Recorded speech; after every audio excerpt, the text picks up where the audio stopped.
When Aston Martin came back to Formula 1 in 2021, it felt like the start of something huge. A famous brand, a new look, and a billionaire owner with big dreams. Fans thought, this is it, another team is about to rise. The belief was simple: Aston Martin is rich, they have a strong name, and with time, they'll naturally climb to the front. The drivers looked confident, the factory looked shiny, and everything seemed set for success.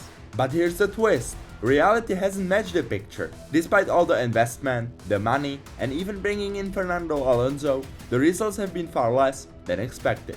So in this video, we're going to break down what's really going on with Aston Martin. Their roller coaster seasons, the unusual driver pairing, Lawrence Stroll's leadership, the big arrival of Adrian Newey, their Honda partnership, and the key challenges that could decide their future.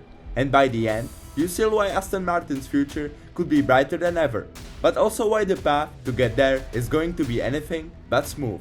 Let's start with the racing itself, because that shows us the whole story in fast forward. In 2021 and 2022, when Aston first rebranded from Racing Point, they stayed in the midfield. Nothing too dramatic, a bit of promise here and there, but nothing like a top team. Then came 2023, and it looked like everything changed. Alonso joined and immediately lifted the team. In the first 8 races, he scored 6 podiums. At one point, Aston Martin looked like the second best car on the grid. Fans were calling it the surprise of the year.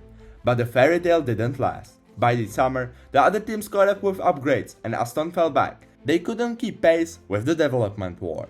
That exposed a weakness. Starting strong is one thing, but staying strong is something else. Then 2024 was a step backwards. They were stuck in the midfield again. That was frustrating, especially for Alonso, who joined hoping to fight at the front. And now 2025 feels like another roller coaster. The season started terribly. Alonso crashed in Australia, had technical problems in China, and in the first 4 races he didn't score a single point. It looked like another lost year, but from Spain onwards, they bounced back. Suddenly, the points started to come. Alonso has been scoring almost every weekend since. Right now, he and Lance Stroll are tied on 26 points each, and the team sits 6th in the Constructors' Championship just behind Williams. That rise and fall across seasons shows Aston Martin's biggest weakness: executing the big project on track, not just on paper. And it becomes even clearer when you look at their drivers. This driver pairing is one of the most unusual in F1.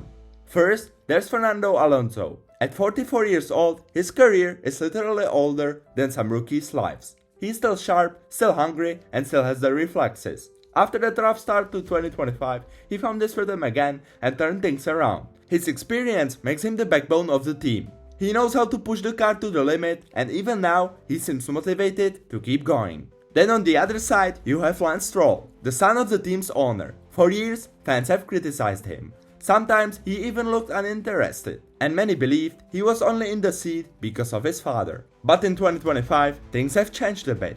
Lance is quietly having one of his best seasons. He has the same points as Alonso, which is impressive. He's at a clean year, no big crashes, and solid race pace. Still, there's a weakness. In qualifying, he's nowhere near Alonso. The record right now is 0-14 against his teammate. And in Formula 1, starting position matters a lot. So even if his race pace is good, he's giving himself too much work on Sundays. So you have this wild duo, one of the greatest veterans of all time and the owner's son, who's slowly improving. It's not a usual lineup, but in its own way, it's stable.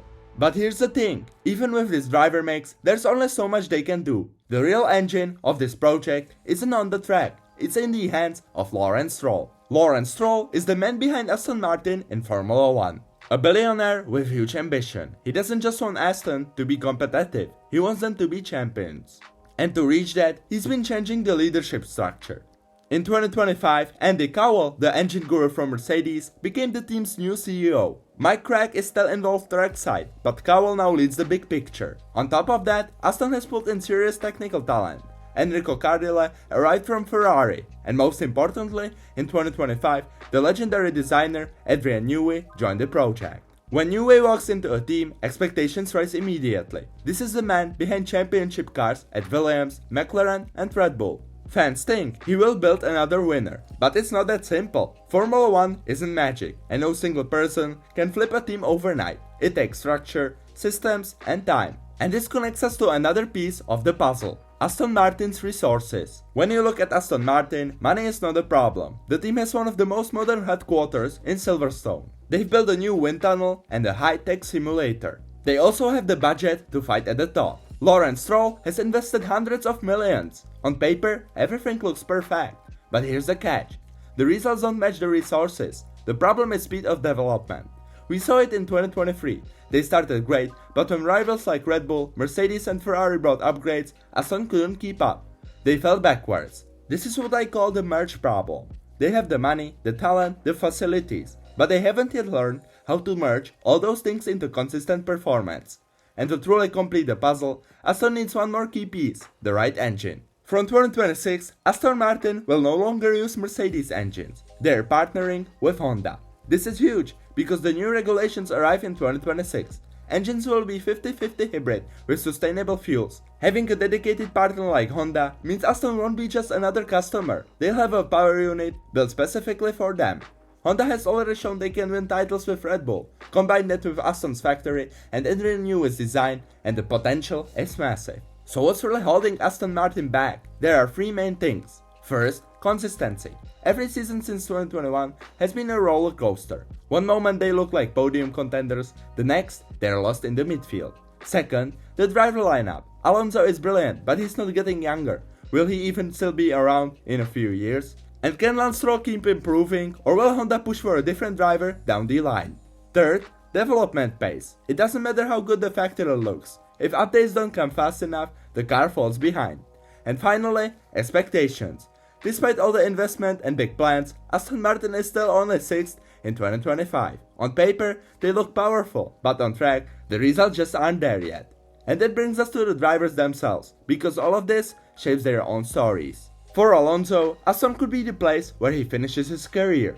If the project works, he could be remembered as the man who lifted Aston into the fight. But if it doesn't, people might say he wasted his final years waiting for a car that never arrived. For Lance Stroll, the story is different. His seat is safe because of his father, but with Honda joining and the pressure to succeed, even family ties might not be enough forever. He has to keep improving or risk becoming the weak link. So after we weighted up all the factors, here's the final picture. Since 2021, Aston Martin's F1 journey has been full of ups and downs. They have a unique driver duo, a billionaire owner pushing hard, a shiny new factory, Adrian Newey is now in the mix, and Honda is preparing to join in 2026. Everything is in place, yet the real test is still ahead. On paper, they have the pieces, the talent, and the resources. On track, the results have never fully matched the potential. After years of highs and lows, this is the moment where it all could click, or slip through their fingers once again.